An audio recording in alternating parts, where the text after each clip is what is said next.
Hey everybody, welcome to Britpop React, your BP1 and BP2. Nice to see you. Back with a history reaction for you today with the Unabomber. Devastating use of a brilliant mind, brought to you by Biographics. Why are we doing this one, BP2? We're doing this because the lovely Amanda A popped along and bought us a wonderful caffeine beverage. It's there, it's hot. Cheers. Mine's in a big thermos one, even bigger. We've got so many, I've got to double up the size of my mug. So thank you, Amanda A, who's popped along and asked us to check out the Unabomber, amongst other historical videos that she has requested. So we're learning a lot from Amanda A. We are. And today we're going to, Simon Whistler from Biographics. And right. Heading into this one, I have no idea. No idea. Unabomber. Maybe it'll come to light as we go through it, but nothing at the moment. Okay, let's give it a go. The FBI apprehended a man that eluded capture for nearly 2 decades. His homemade letter bombs struck fear across the United States, mostly targeting airlines and universities, earning him the nickname the Unabomber. All told, he killed 3 people and injured 23 more. He took great care not to leave a trace of evidence, and unlike other serial murderers, he didn't seek glory and fame for his killings. If it wasn't for his Manifesto, the publication that outlined his disdain of technology and modern society, he may never have been caught. After his arrest, the world was shocked that this backwards-living hermit living without electricity or running water could be the man responsible for such sophisticated killings. Today, we explore this man, the domestic terrorist and lone wolf killer, Ted Kazinski.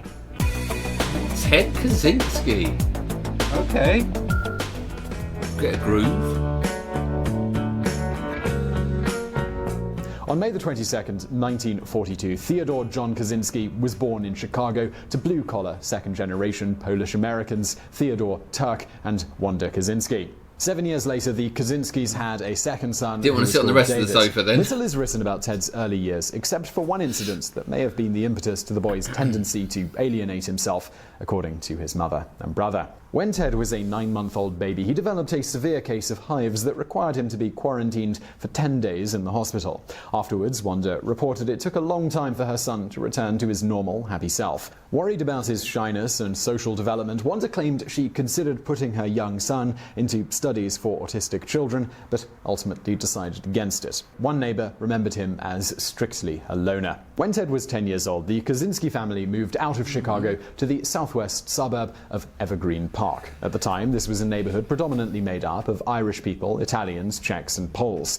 Ted's parents would later say that the move out of Chicago was so that the boys could enjoy a better class of friends. At Evergreen Park, Ted thrived and seemed like a normal kid to most people, except for one exception: his remarkable intellect. In the 5th grade, Ted was labeled a genius after he scored 167 on an IQ test. His high marks put him in the same IQ range as theoretical physicists Stephen Hawking and Albert Einstein. Ted skipped 6th grade, and then at the urging of school administrators, his junior year of high school as well. Ted would later claim that his parents pushed him too hard, and being younger and smaller than his classmates made it difficult for him to fit in with his peers. Still, he had made some friends, and he was the ringleader of an outclassed clique known as the Briefcase Boys at Evergreen Park Community High School. Ted was especially adept in mathematics and science and spent hours working out advanced problems. In high school, he joined the chess, biology, German, and mathematics clubs. He played trombone in the marching band, explored the music of Bach and Vivaldi, and wrote compositions for himself, his younger brother David,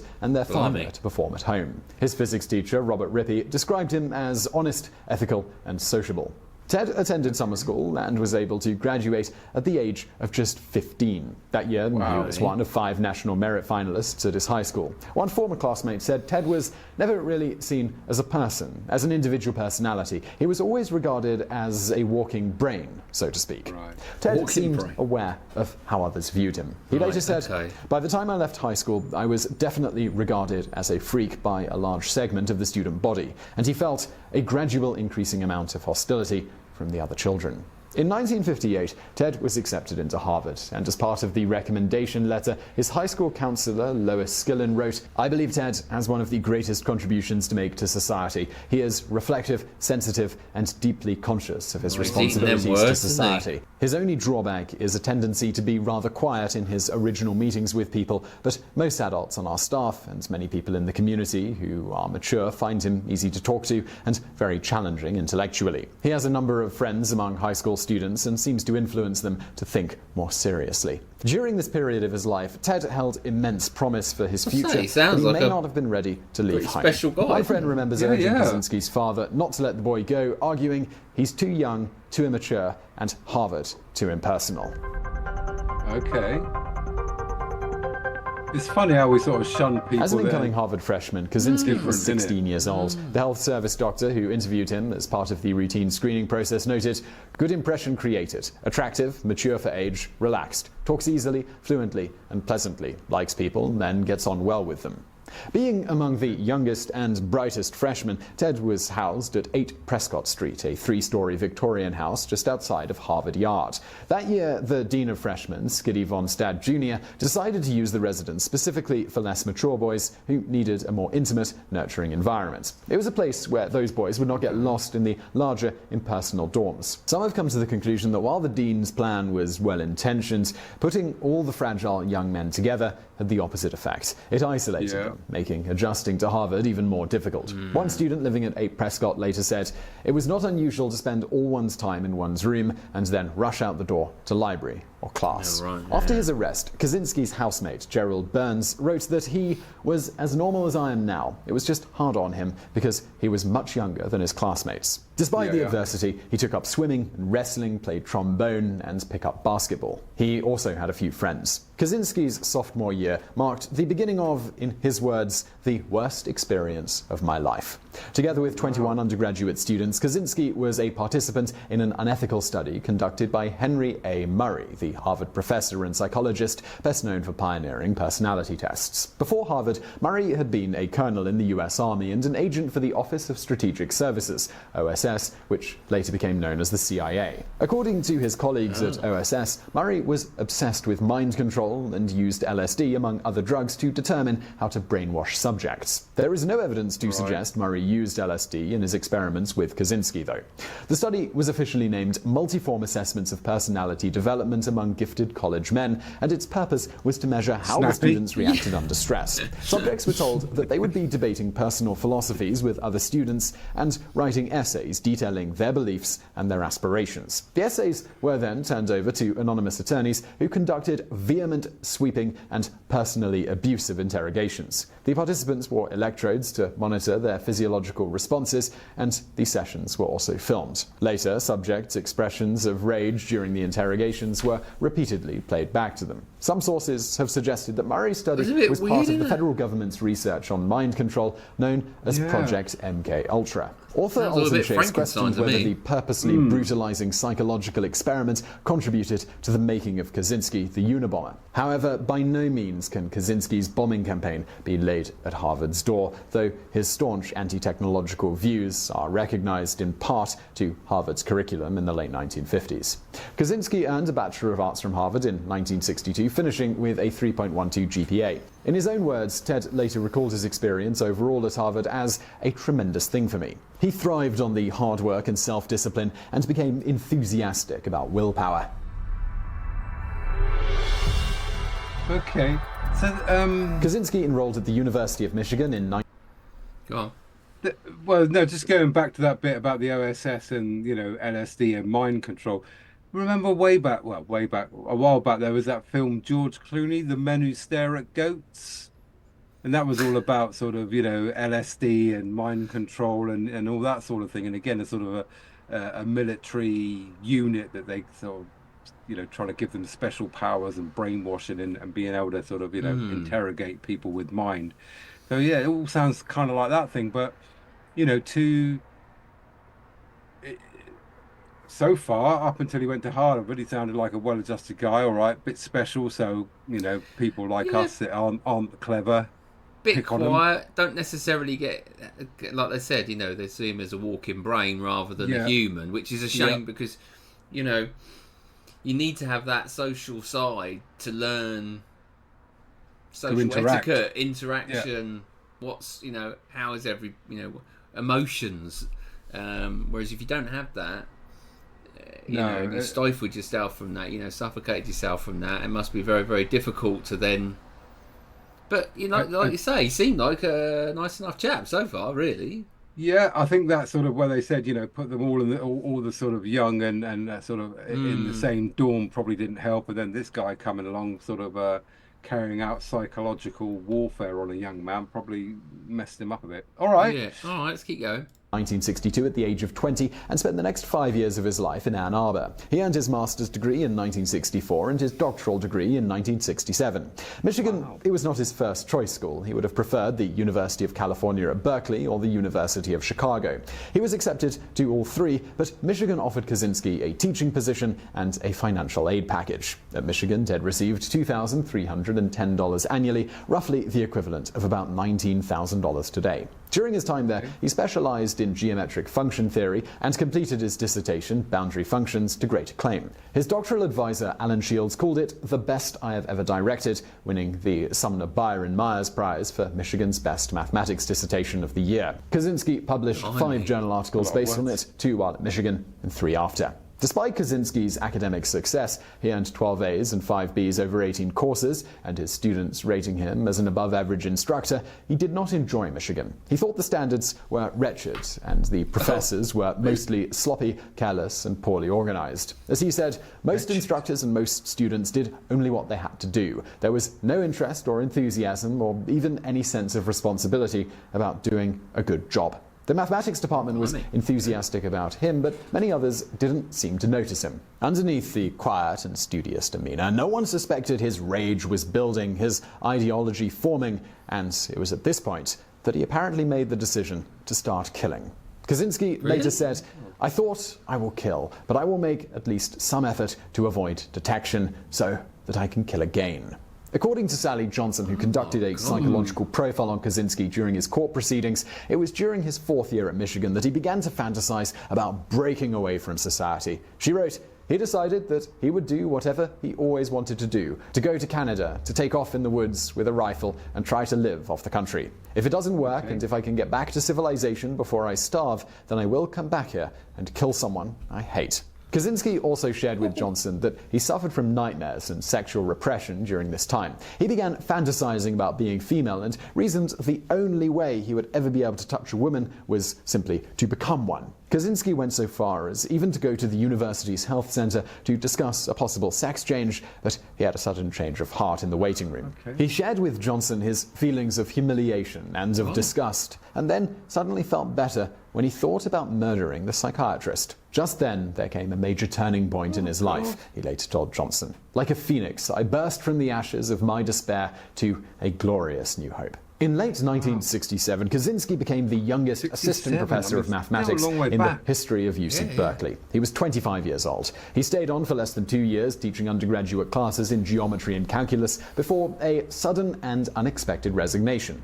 No one knew at the time that Kazinski never intended to launch his career at Berkeley. He only wanted to earn enough money to fulfill his plan of checking out of the modern world and moving into the wilderness. By the mid to late 1960s, Kazinski had concluded that mathematics was too close to the evils of technology, which he despised. In 1971, Kazinski wrote an essay, and it began, "It is argued that continued scientific and technical progress will inevitably result in the extinction of individual liberty. It was imperative that this juggernaut be stopped," Kazinski went on. "This could not be done by simply popularizing a certain libertarian philosophy, unless that philosophy is accompanied by a program of concrete action." Wow. Still only 25, mate.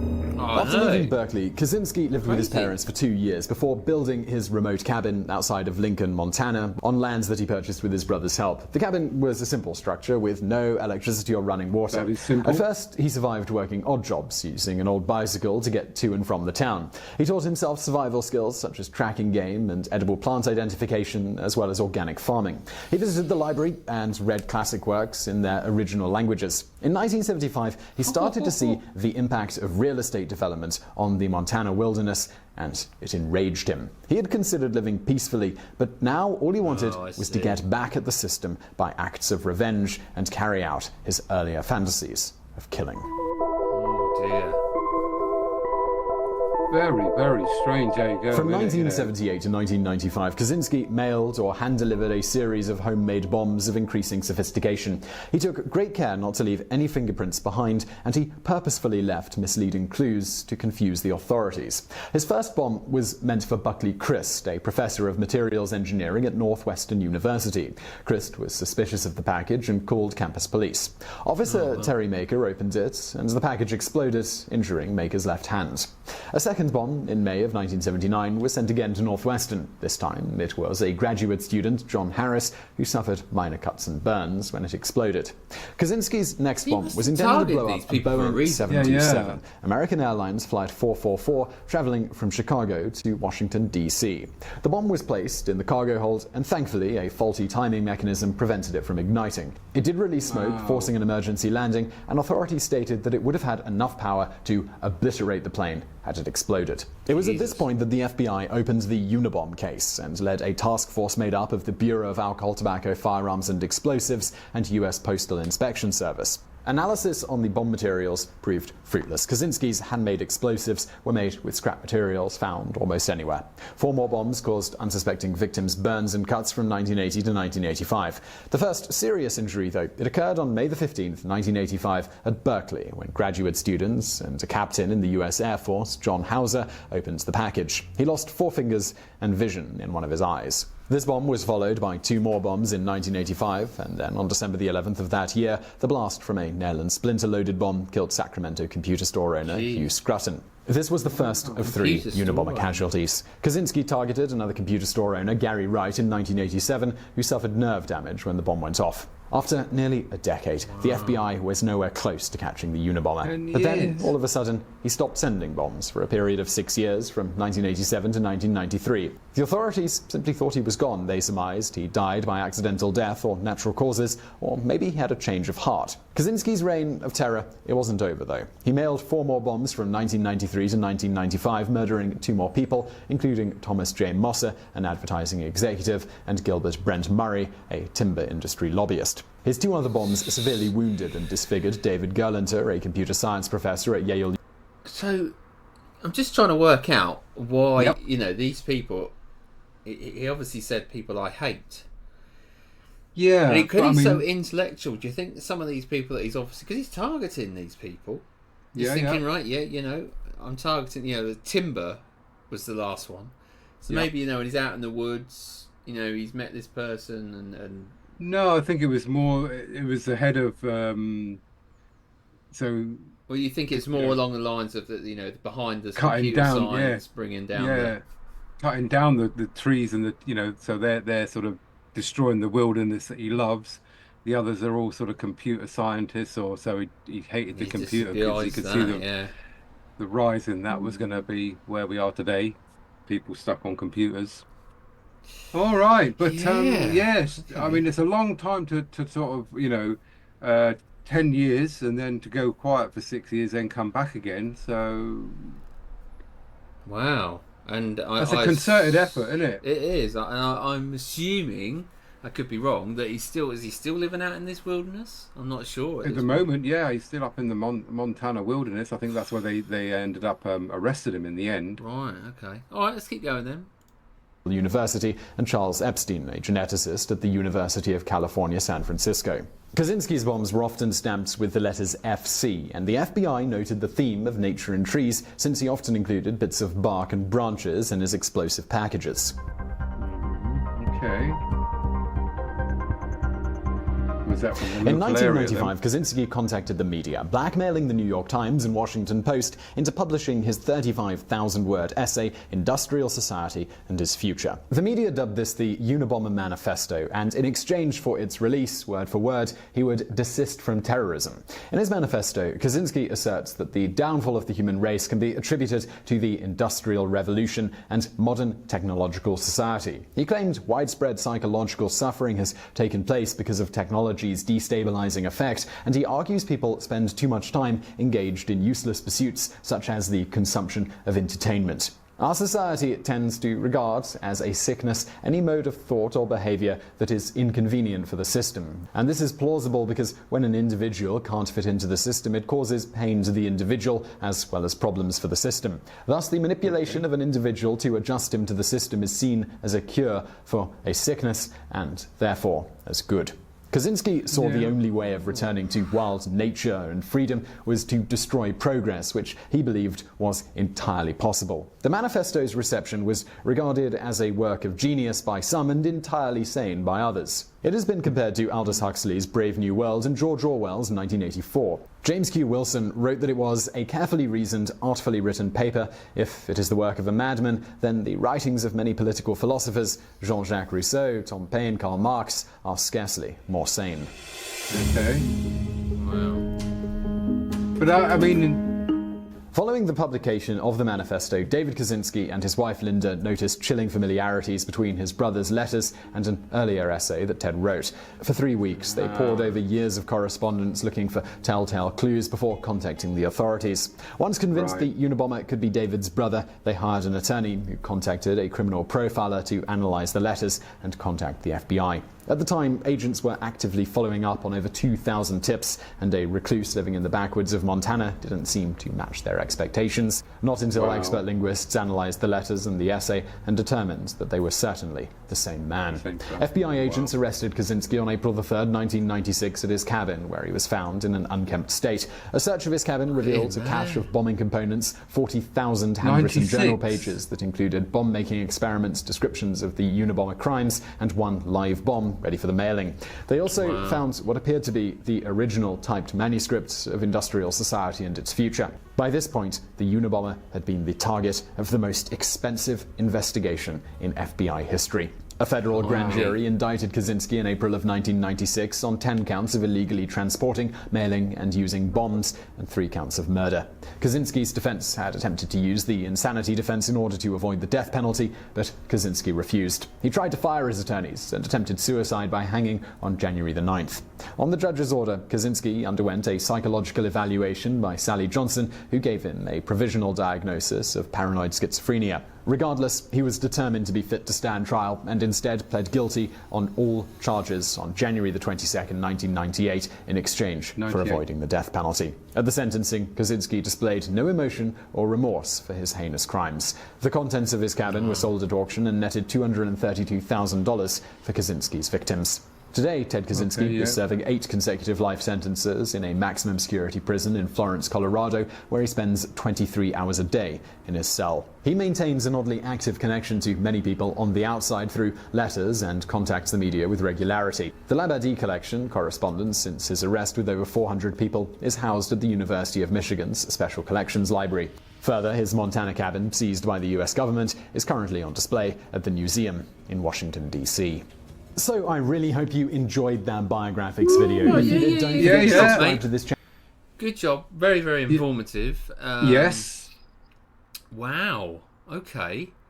A lot of information to take on there, but even during his arrest, what was that, 98? I think was the sort of last picture.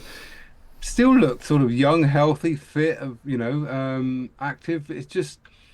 But the words there that, he said, trying to take something that doesn't fit and make it fit into society is seen as good. We take, like I say, often people don't conform to what we regard as the normal. Then we put them in institutions or try and fix them with, so lobotomies and stuff like that, going way back. And so in a way he was right. He just went about bringing it to the attention the wrong way. He's saying that society was going down the wrong way, technology's taking over, people just being engaged with media and technology.